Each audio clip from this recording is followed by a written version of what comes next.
లోపల మనసులో తుప్పాలు అనుకోవాలి, వాళ్ళు ఇచ్చిన పైసలు తీసుకోవాలి, జేబులో పెట్టుకోవాలి, మీదికెళ్ళి అడగాలి, ఏమా బిడ్డ 5,000 ఇచ్చినావు, మిగతా 50,000 ఎప్పుడు ఇస్తావు కొడుక, రేవంత్ రెడ్డికి జరా చెప్పు పో అని చెప్పి ఇలగొట్టాలి.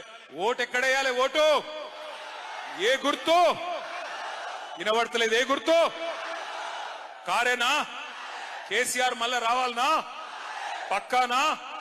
పక్కా అయితే నేను మిమ్మల్ని కోరేది ఒకటి, అచ్చంపేటలో ఎవరో ఉన్నారు, ఎవరో పోయినరని బాధపడే అవసరం లేదు. ఇంతమంది మీరుండంగా గులాబీ దండుకొచ్చిన భయమేమి లేదు, ఇబ్బంది ఏం లేదు. మంచి నాయకుడిని మీ అభిప్రాయం మేరకు, మీ అందరి ఆలోచన మేరకు కేసీఆర్ గారు మళ్ళా అచ్చంపేటకు పంపిస్తారు. తప్పకుండా కేసీఆర్ గారు ఎవరికి బొట్టు పెట్టి తమ్ముడు ఈయన నా అభ్యర్థి అంటే ఆయనకు కాదు మీరు వేసే ఓటు కేసీఆర్ గారికి. కాబట్టి మళ్ళీ కేసీఆర్ గారు రావాలి అంటే అచ్చంపేట మీద గులాబీ జెండా ఎగిరేయాలని చెప్పి నేను కోరుతా ఉన్నా. ముగించే ముందు నేను మిమ్మల్ని అందరినీ దయచేసి ఒక్క విషయం ఆలోచించమని కోరుతా ఉన్నా. ఇవాళ ఇటు కాంగ్రెస్ గాని అటు కేంద్రంలో ఉన్న బీజేపీ గాని ఈ 11-12 ఏళ్లుగా సతాయించుకుంటూ వస్తా ఉన్నాయి. ఒక్కటంటే ఒక్క నవోదయ పాఠశాల కొత్త జిల్లాలు ఏర్పాటు చేసుకున్న నాగర్ కర్నూల్లో మనకు బీజేపీ ఇయ్యలే, ఒక్క విద్యా సంస్థ ఇయ్యలే, ఒక్క గుడికి పైసలు ఇయ్యలే, ఒక్క బడికి పైసలు ఇయ్యలే. బీజేపీ కాంగ్రెస్ దొందే. ఇద్దరు కలిసే ఇయ్యాల తెలంగాణను బొందబెట్టే ప్రయత్నం చేస్తా ఉన్నారు. ఇద్దరు కలిసి రాజకీయంగా మరి మనని ఎదుర్కోలేక కేసీఆర్ గారిని మరి అప్రతిష్ట పాలు చేసే ప్రయత్నం చేస్తా ఉన్నారు. ఆలోచన చేయండి. మీరు చర్చించకుండానే నేను మాట్లాడుతా ఉన్నా. తప్పకుండా వారు అనుమతిస్తే మాత్రం మీరే కుట్రతోనైతే ఎస్సీ ఎస్టీ అణగారిన వర్గాలను ఎదగకుండా చూస్తే ఏం మాట మాట్లాడతాడు? బుద్ధి ఉండాలి కేటీఆర్కు. నియమిస్తాం ఎవరినైనా ఇన్ఛార్జ్ను, ఎవరు కేసీఆర్ బొట్టు పెడితే వాళ్ళు ఎమ్మెల్యే అవుతారు. వాళ్ళని చూసి కాదు ఓటు వేయాల్సింది, కేసీఆర్ గారిని చూసి ఓటు వేయాలంటే.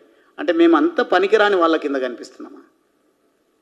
ఇంత చదువుకొని, ఇంత సంస్కారం ఉండి, ఇంత ప్రజా సమస్యల పట్ల అవగాహన ఉండి మేము ప్రజా జీవితంలో కొనసాగుతూ ఉంటే, నేను కావచ్చు, అది రిజర్వ్డ్ కాన్స్టిట్యున్సీ కాబట్టి రేపు ఎవరినైనా మీరు ఇంకొకరిని కూడా తీసుకొచ్చి పెట్టవచ్చు.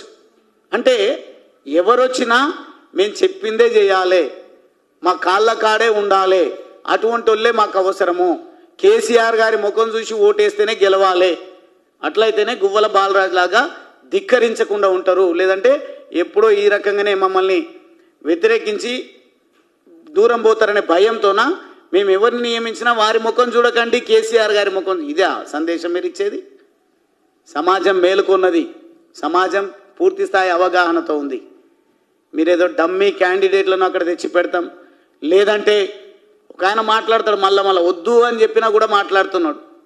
నేనైతే నాకు వ్యక్తిగతంగా రాయబారాలు కొంతమంది తీసుకొస్తుంటారు.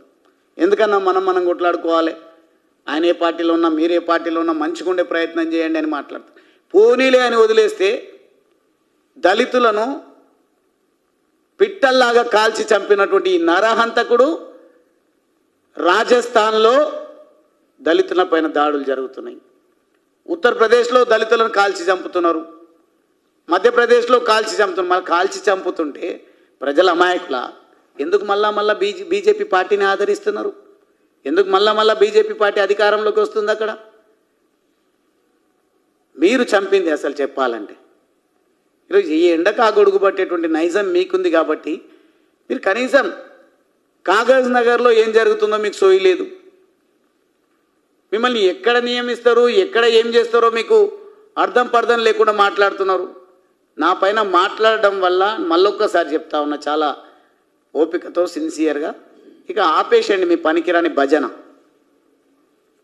గువ్వల బాలరాజు అస్త్ర సన్యాసం చేసినారు, మీరు ఆయుధాలతో ఎవరినైనా కాల్చి చంపినరు.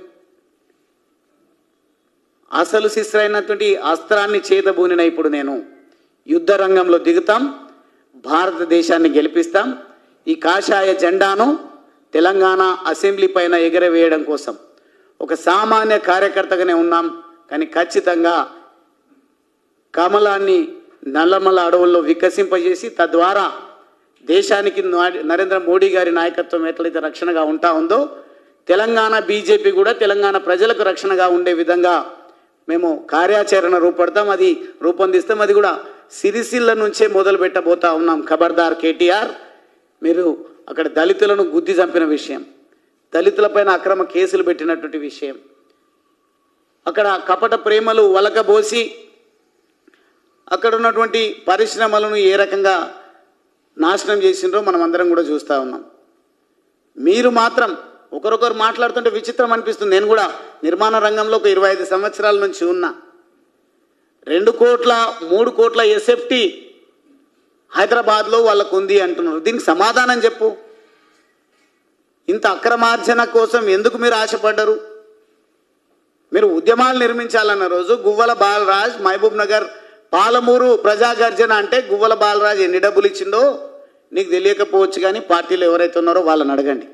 ఈరోజు పెట్టుబడిదారులు నీ పంచాన చేరుండొచ్చు. అదే వందల వేల కోట్లు సంపాదించినటువంటి వాళ్ళు నీ పార్టీని నడిపిస్తారు అనే విశ్వాసం నీకు ఉండొచ్చు. పార్టీ నడుస్తుంది, కానీ ఓట్లు మాత్రం రాలవు. రేపు రాబోయే రోజులలో మిమ్మల్ని రాజకీయంగా సమాధి చేయడం కోసమే నేను నిర్ణయం తీసుకొని రావడం జరిగింది. నిజమైనటువంటి ప్రజలకు సేవను అందించేటువంటి దమ్మున్నటువంటి బీజేపీ పార్టీ రామచంద్రరావు గారి నాయకత్వంలో, నరేంద్ర మోడీ గారి నాయకత్వంలో, జేపీ నడ్డా గారి నాయకత్వంలో ఈ కాషాయ సైన్యాన్ని తీసుకొని రాష్ట్రం మొత్తం కూడా మాకు తోచిన స్థాయిలో మా కెపాసిటీలో మేము పర్యటనలు చేస్తాం.